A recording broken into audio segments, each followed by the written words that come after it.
I've restored a number of airplanes here at the Ragwood Refactory, and over the years we've done some very interesting airplanes.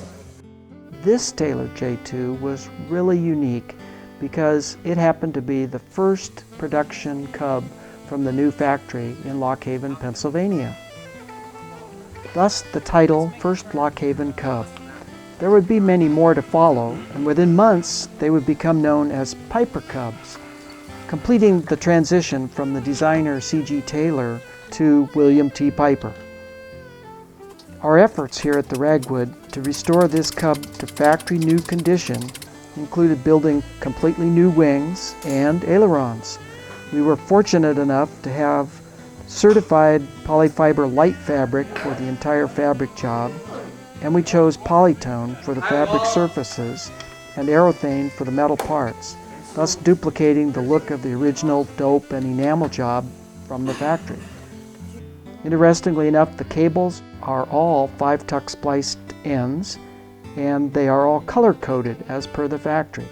Another notable feature is the use of clear cadmium-plated hardware manufactured by Air Associates. That was the same supplier used at the factory back in 1937. The first Cub's new owner was the Brown Deer Flying Club, located just north of Milwaukee, Wisconsin.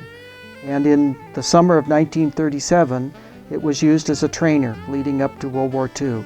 And surely a good number of young pilots got to fly the Cub. One new pilot in the area was Paul Poberezny.